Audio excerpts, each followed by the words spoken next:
So do you say good evening? They say, hi guys! Hi everyone! Hope you're all well. Welcome to this week's segment of Hit the North. This week we're going to be going hammock camping in Sheffield. Excellent!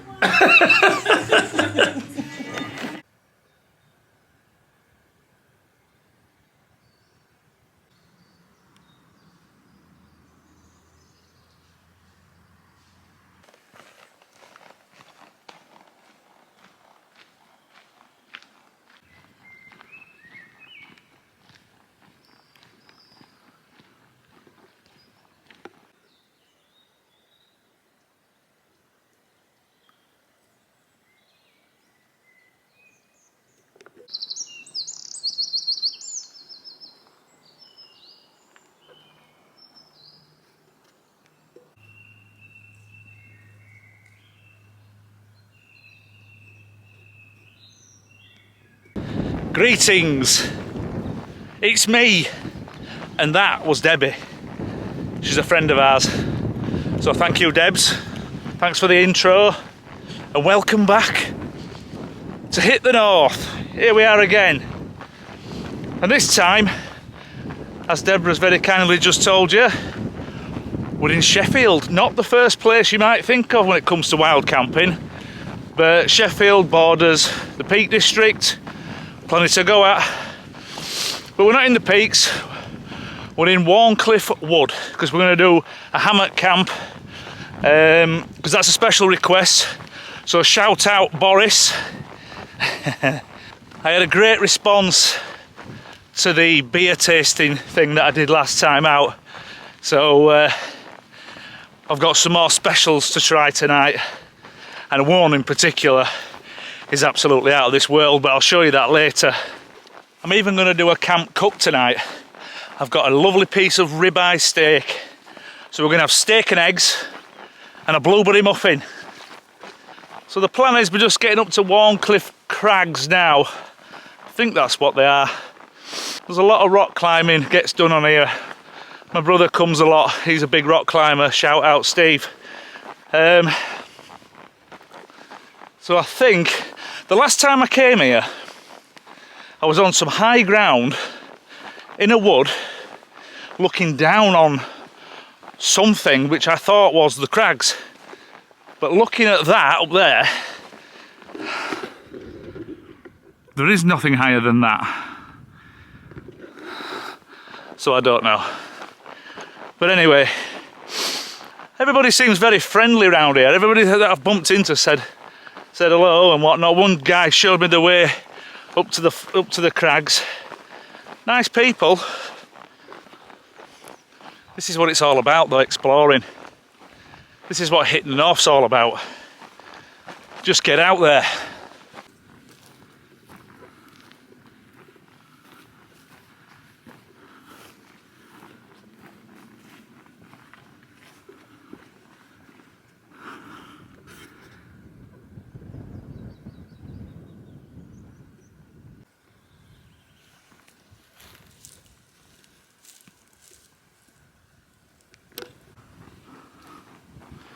Sorry about this bag on my back. It's making a right racket. Sounds like a knackered old, creaky old bed. Looks like we've had a bit of a little forest fire. We don't know if it's intentional or not. But lovely views from up here. A couple of what look like reservoirs up that way. Nice.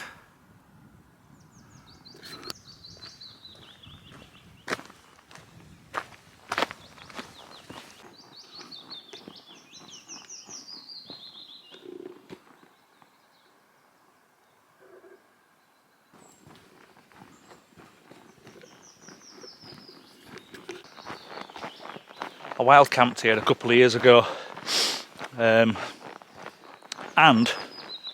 we're going to be sleeping somewhere down there. Now that's the beauty of a hammock, because we don't need any level ground.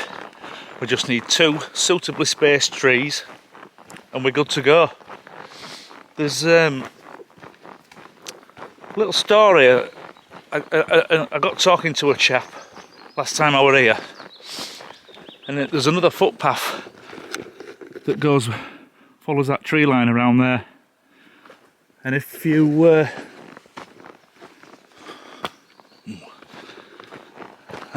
carry on walking down there, there's a stone gatepost, and on that stone gatepost, it's etched in a Nazi swastika sign.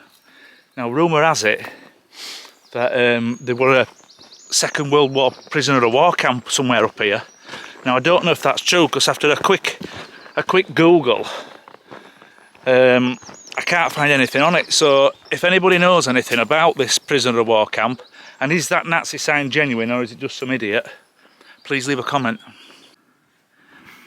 It's full of mountain biking trails in this wood.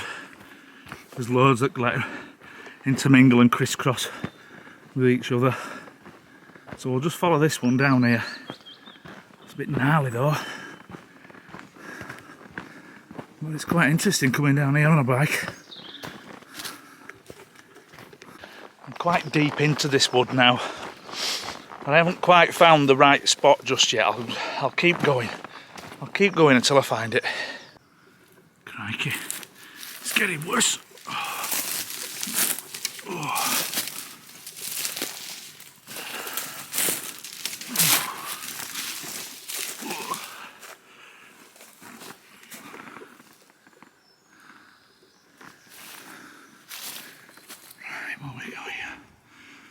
Bugger all. Right, this might just have to do. I've got a nice big tree there, a nice big tree there. I need to just work out if they're far enough apart. But what's drawn me to this place is this little spot here. So that's a cracking little spot to. Well, I'm going to have a contained fire in a bush box, and I can sit on these rocks and I can set the camera up on here. So I reckon this is going to have to do.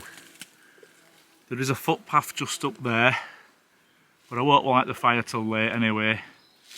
And there's a mountain bike trail that comes down here, but anyone hurtling through there at 100 mile an hour is not going to see me. Well, they might, but they won't be bothered. So this is it.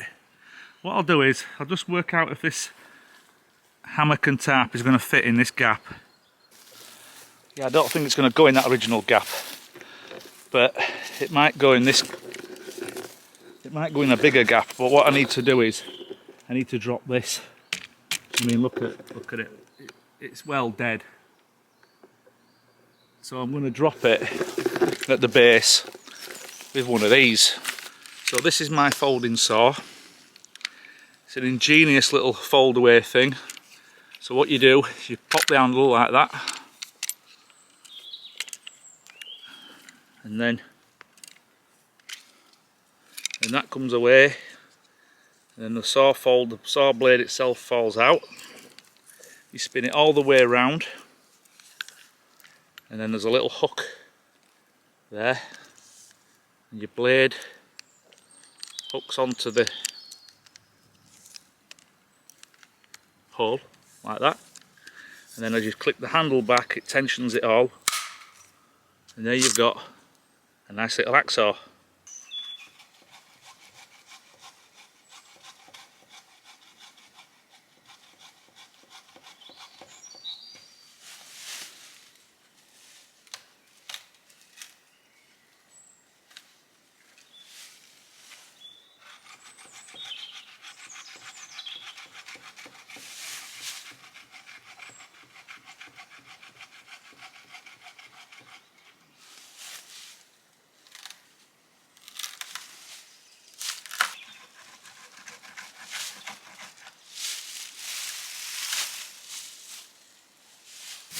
So I've got these are tree huggers, and they do exactly what the name suggests.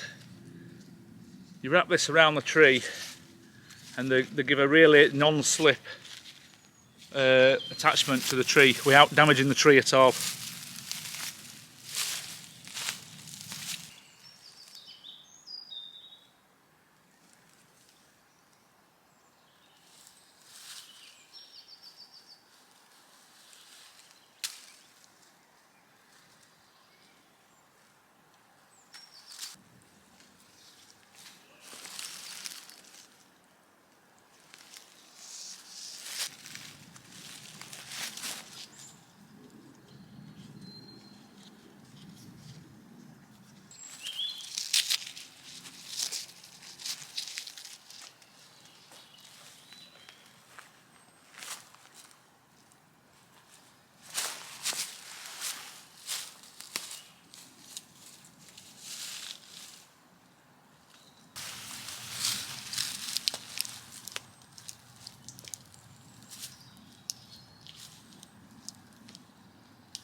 So at the business end of the hammock, that's the very end of the hammock there, and it's got this really strong flat cordage. Ooh, there you go. It's got this really strong flat cordage, which goes to a carabiner, and then it's got this which is called a Whoopie Sling. And what this does is it allows you, it's really strong, I think there's like steel fibres in it. It allows you, by pulling on this loose end or pulling on this double loop here, to make it longer or shorter. And then that goes up to another carabiner there, which goes to your Whoopie Sling, which goes to your tree hugger, which wraps around your tree. And it's the same at both ends. I've not quite got it set up perfect just yet, because I think I need to put the tarp up in order to set the bug net up.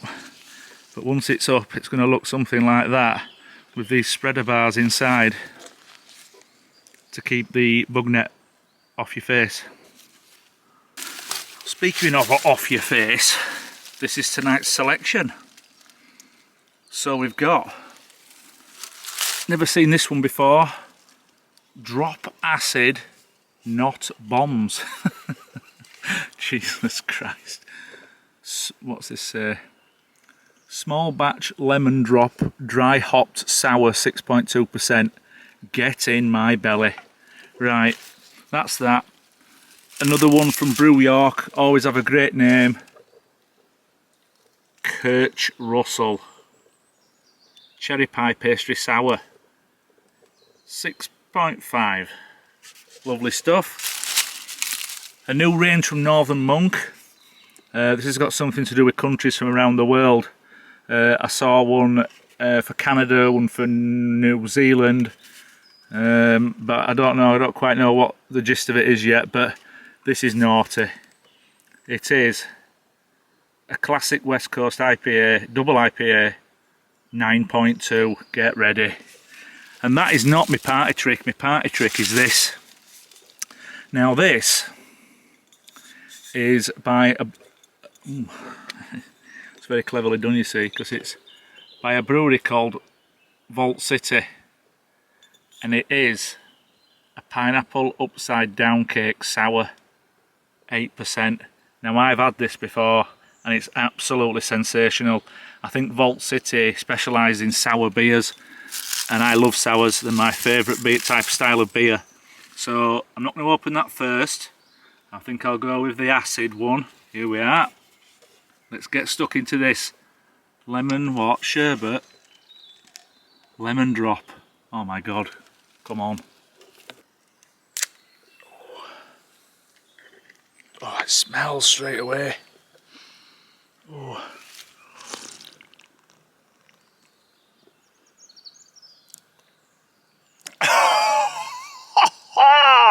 You what? Jesus Christ. It's like sucking on a lemon. Wow. That is mint. Oh. Oh, it's not as lemony smelling as what I thought at first, but it tastes, wow.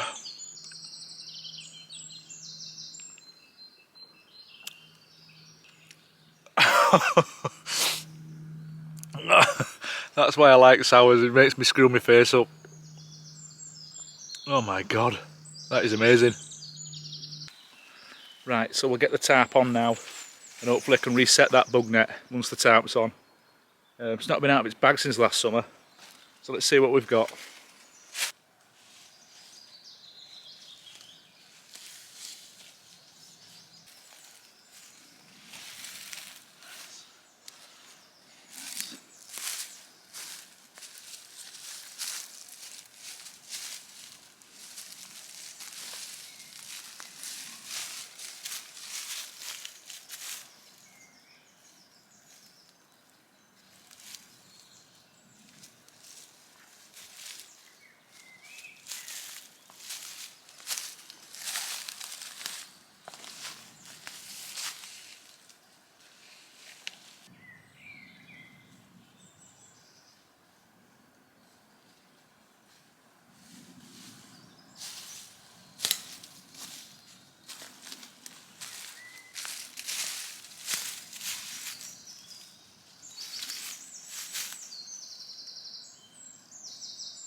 It's not great.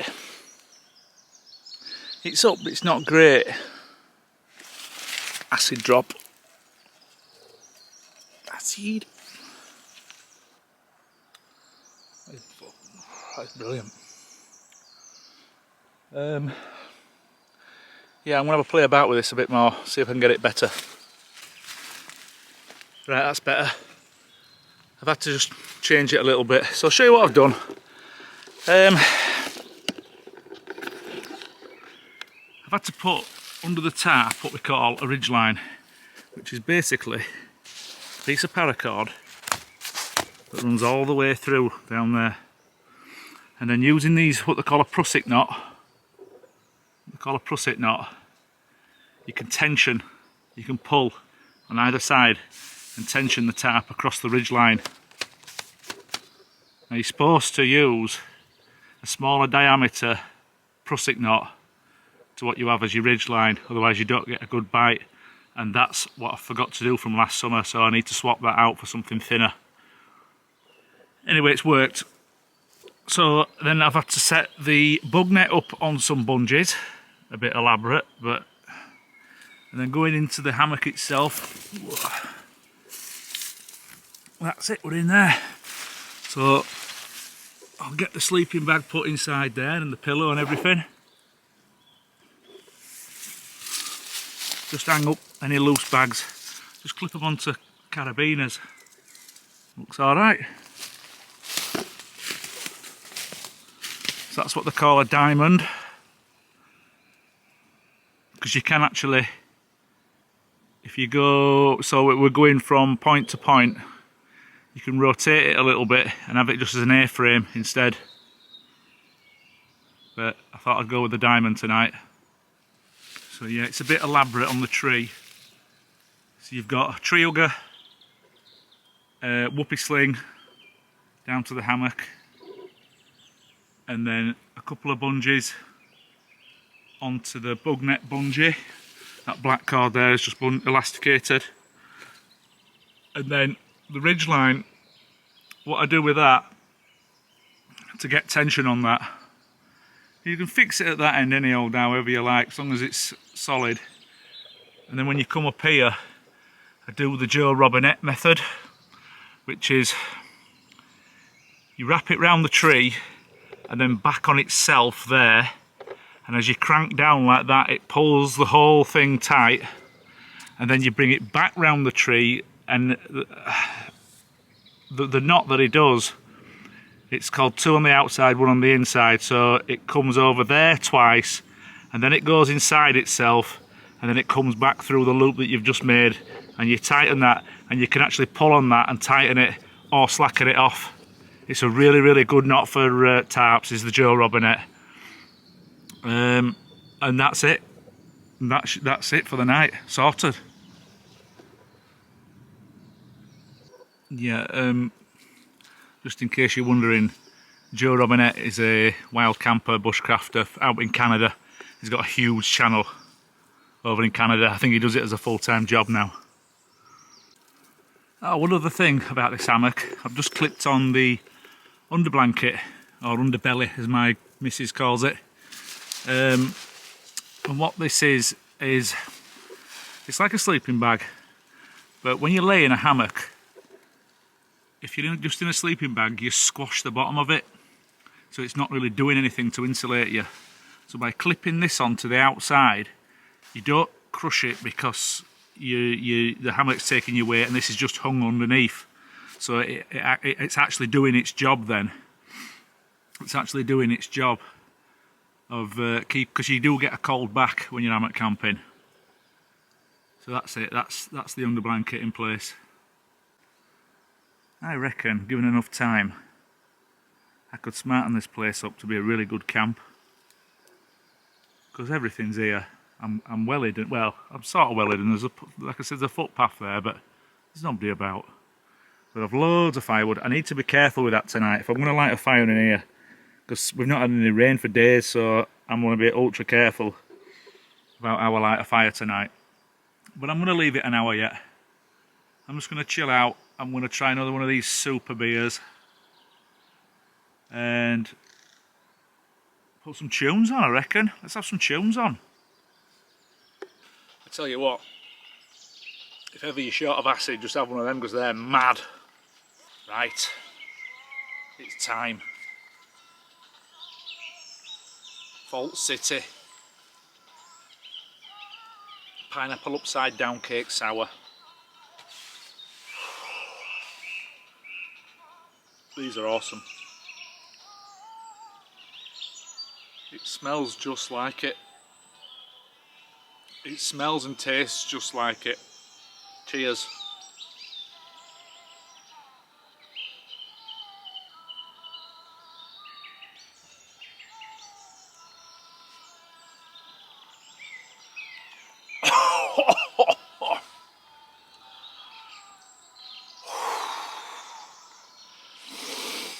Jesus Christ, I think my head's gonna blow off. Wow.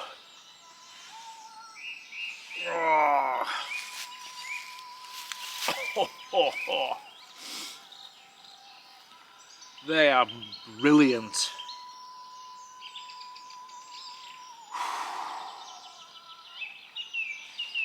Oh my God. You've just got to try one of them to believe it, honestly.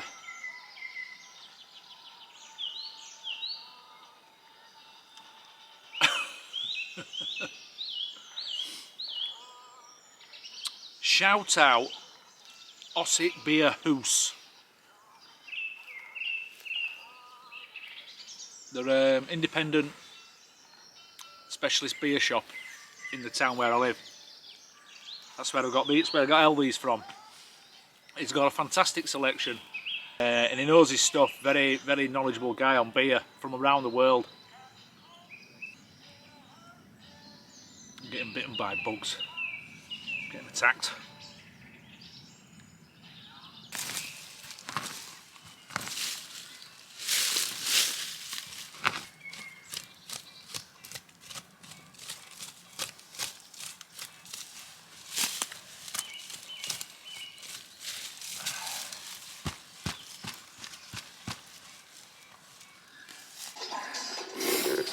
So that's my wood stove. It served me well, I won't lie, and it's a great little stove. It's a great little controlled fire, and little wood pile for tonight, all broken up, ready. So I'll just put the frying pan straight on there, and then we've got some lovely ribeye.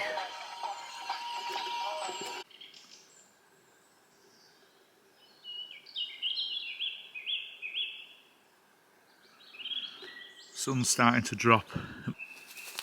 There's nobody around. It's absolutely lovely. It's ages since I've been in the woods. Last summer, I think, last time I kept in the woods. But yeah, it's a great little spot. So I'm hoping, I may regret these words, but I'm hoping I've sorted that camera shake problem out. I've played about with the settings on this camera.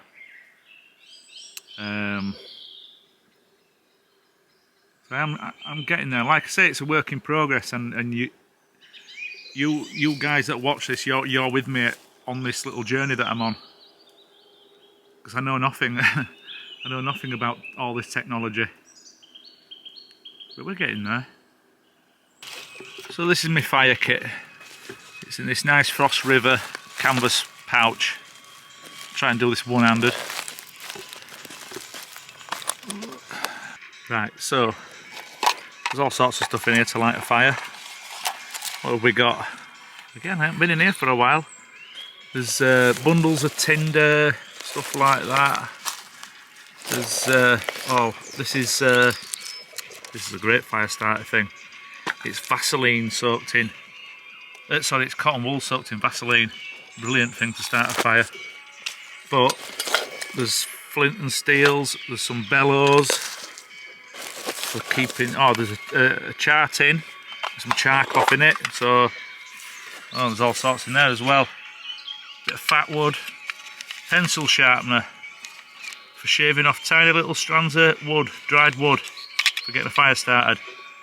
Some windproof matches, char cloth there, some more tinder in there. In this tin here we've got a lighter, just in case. Some of these fire blocks. Yeah, so plenty of options. It's nice to play around with different things actually when you're out in the woods, just different ways of starting a fire. Test your skills a little bit, flint and steel, charcloth, that sort of thing. So that's on its way now, doing its thing.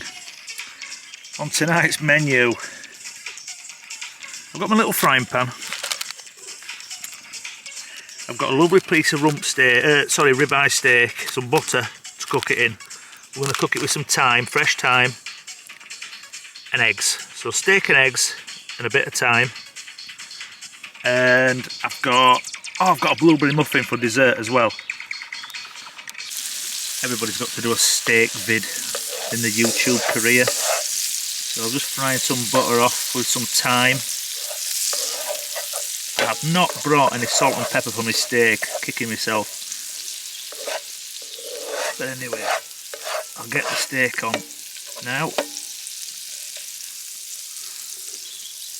Look at that, I carved that myself. Honest.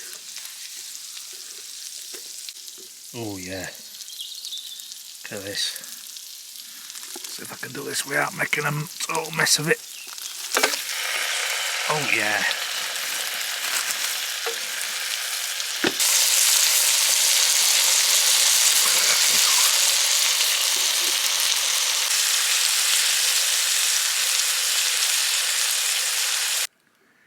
Broke my yolk on one of them eggs, but anyway, it's nearly ready now.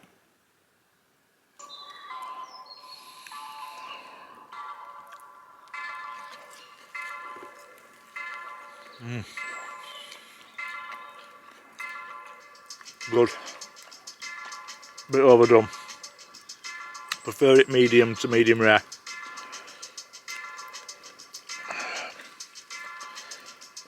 Bit overdone. I forgot a bloody fork and all. So I'm caveman styling it with knife. Stroke. Hand carved spatula. Hang on.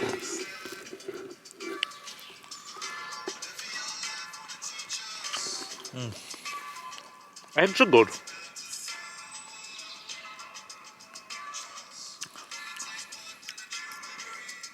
Yeah, sorted. Again, another beauty. Chilling with my fire. Music's on. I'm going to chill now. With my bloody Kurt Russell, whatever it is.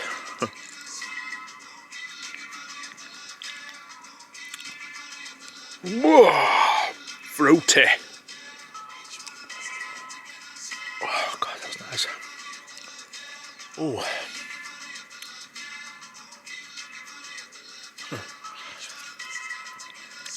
I'll see you in the morning.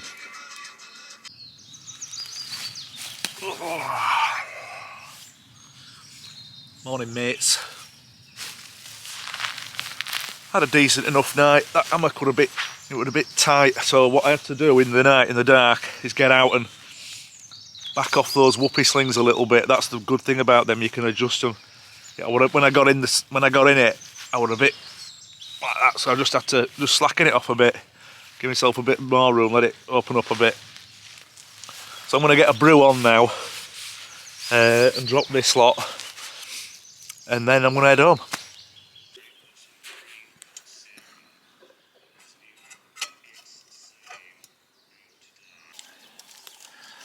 Fresh coffee in a tea bag. I can't believe they haven't thought of that before. So that's it. I'm all packed up. I'll just show you the spot. That's where we had the fire last night. Leave it as you find it. Lovely in here though. I can't stress enough the importance of leave no trace. Anyone that comes out camping and shits the place up, to be quite honest, you're not a wild camper, you're just a dick. So, I mean, anyone coming in here would never even know I've been here, and that's exactly the thing that you've got to do. I hope you've enjoyed it. I've had a decent enough night. That hammock wasn't quite set up right. I'm a bit rusty. It's been about 8 or 9 months since I last put one up, so I need to get back on top with that. But I will. Now we're in the middle of spring now, so it'll be coming out again. I'm going to finish my brew and head back to the car. So thanks a lot. Thanks for watching. See you on the next one.